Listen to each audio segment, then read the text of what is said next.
Rizki yang paling rendah apa namanya? Harta. Rizki yang paling tinggi sehat walafiat. Rizki yang paling utama anak dan keluarga yang soleh. Rizki yang paling sempurna ridho Allah. Jadi kalau seseorang imannya meningkat, ibadahnya kemudian meningkat, setelah itu amal solehnya bertambah, maka di saat yang bersamaan akhlaknya harus makin indah.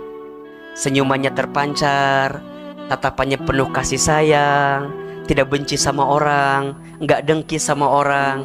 Irhamu man fil ardi yarhamukum man fis sama. Cintailah siapapun yang ada di muka bumi, maka yang di langit akan mencintai kamu sekalian. Maka teman-teman sekalian, saya tidak pernah mengajarkan teman-teman untuk membenci orang lain. Ingat ya, kalau ada teman kita yang berbuat maksiat, benci kemaksiatannya, tapi jangan benci orangnya. Kenapa?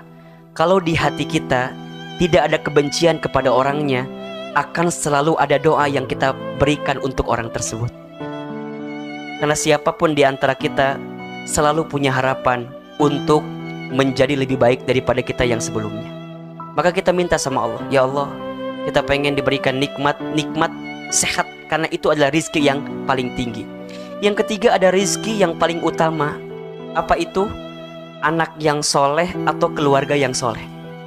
Jadi kalau teman-teman nanti sudah menikah, sudah berkeluarga, kemudian teman-teman nanti punya anak, maka insya Allah anak-anak kita jadi soleh. Itu adalah rizki yang paling utama. Tapi ada rizki yang paling sempurna. Apa itu? Ridho Allah subhanahu wa ta'ala. Itu rizki yang paling sempurna. Kita minta Allah ridho sama kita. Bagaimana caranya Allah ridho sama kita? Lakukan semua hal yang Allah sukai. Taklim, ngaji, ini adalah nikmat yang besar yang Allah berikan kepada kita.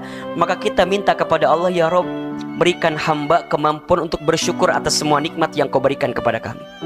Bukan hanya itu, wa ala walidayya, kami juga minta ya Allah untuk bersyukur atas nikmat yang Engkau berikan kepada orang tua kami, kepada ayah ibu kami. Teman-teman sekalian, ngaji kita makin rajin, maka berbuat baik kepada orang tua kita harus makin bertambah. Memuliakan orang tua kita harus makin baik. Jangan pernah menyakiti hati orang tua kita. Satu kali saja teman-teman menyakiti hati orang tua, maka mohon maaf, akan banyak kekecewaan yang datang dalam kehidupan kita. Tapi saat teman-teman membahagiakan orang tuanya, saat teman-teman memuliakan orang tuanya, di saat yang bersamaan Allah akan muliakan kehidupan kita. Ini kunci hidup. Ridullah fi ridul walidain wa suhtullah fi suhtil walidain. Ridhonya Allah ada pada ridhonya orang tua, murka bencinya Allah ada pada murka bencinya orang tua. Pesannya apa? Bagaimanapun keadaan orang tua kita, jangan pernah membencinya, jangan pernah menghinanya, jangan pernah menyesalinya. Karena bagaimanapun kita bisa lahir ke muka bumi ini, wasilahnya karena orang tua kita. Maka kita minta kepada Allah, ya Rabb, berikan kemampuan kepada kami untuk bersyukur atas nikmat yang Kau berikan kepada orang tua kami. Maka apapun keadaan orang tua kita, teman-teman tidak bisa milih dari rahim siapa. Teman-teman tidak bisa milih di mana. Tapi teman-teman bisa memilih hidupnya mau seperti apa. Nggak apa-apa kita boleh jadi, punten mohon maaf ya, kita boleh jadi dari keluarga yang kurang mampu, keluarga yang sederhana. Tapi percayalah, kita semua bisa merubah kehidupan kita dengan mengangkat derajat orang tua kita.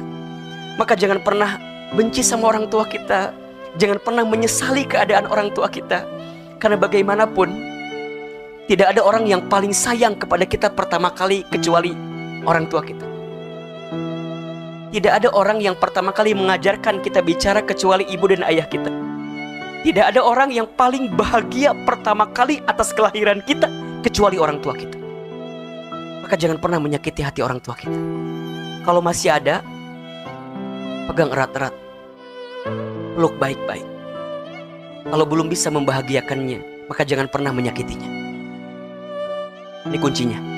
Kalau belum bisa membahagiakannya, maka jangan pernah menyakitinya. Minimal teman-teman bersyukur kepada Allah atas nikmat yang Allah berikan kepada orang tua kita. Setelah itu, apa yang kita minta kepada Allah? Ridho. Allah ridho, selesai hidup kita. Tenang hidup kita. Terima saja apa yang sudah terjadi dalam kehidupan kita. Jangan pernah menghina keadaan, karena malam pun tidak pernah menghina takdirnya menjadi gelap. Sebagaimana daun tidak pernah marah kepada angin yang membuat dia terjatuh dari pohonnya. Terimalah semua keadaan yang Allah berikan kepada kita dengan sikap husnuzon. Apa itu husnuzon? Prasangka baik.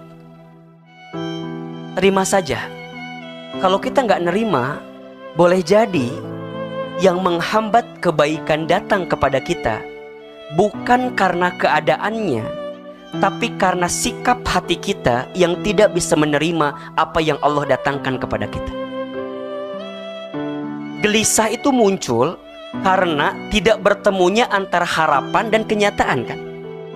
Kita berharap A, yang terjadi B. Jadi gelisah. Tapi kita harus ingat, kita punya Allah, teman-teman. Kita yakin ke Allah. Maka saat sesuatu terjadi dalam kehidupan kita, ya sudah, sikap pertama apa? Terima saja dulu. Kalau itu sudah terjadi, maka yang paling penting dalam hidup kita apa? Ridhonya Allah, bukan ridhonya manusia, bukan penilaian manusia, bukan pandangan manusia. Kenapa, Ahilman? Karena setiap manusia selalu punya angle yang berbeda melihat kita. Sangat melelahkan kalau hidup kita dihabiskan untuk menyenangkan semua orang, karena pasti ada saja yang tidak suka dengan kita. Jadi kita minta ridhonya Allah aja, ridho manusia nggak ada selesainya. Betul apa enggak? Coba Ahilman mau tanya, punten, tolong jawab. Pujian dan cacian, mana yang paling penting bagi kehidupan kita? Pujian dan cacian bagi orang beriman itu sama saja. Dipuji tidak terbang, dicaci tidak tumbang. Karena yang paling penting baginya adalah penilaian Allah Subhanahu wa Ta'ala. Dipuji tidak terbang, hati-hati dengan pujian, karena banyak nyamuk yang mati karena tepuk tangan. Jadi kalau ada yang muji, ada yang ada yang like kita gitu, ya biasa aja. Dicaci juga ya sudah, jadi bahan muhasabah bagi kita. Kalau ada orang yang menghina kita, ya memang saya begitu. Saya lebih hina daripada orang yang nyebut saya hina. Orang nggak tahu aja kalau bagaimana keburukan kita di hadapan Allah yang disembunyikan saja. Karena yang membuat kita dimuliakan karena Allah nutupin aib-aib kita saja. Jangan ingin merasa soleh di hadapan manusia, tapi harus ingin jadi soleh di hadapan siapa? Allah. Makanya kita minta sama Allah, ya Allah, hamba pengen ya Allah, nikmat yang kau berikan untuk hamba ini, hamba pakai untuk amal soleh yang kau ridhoi.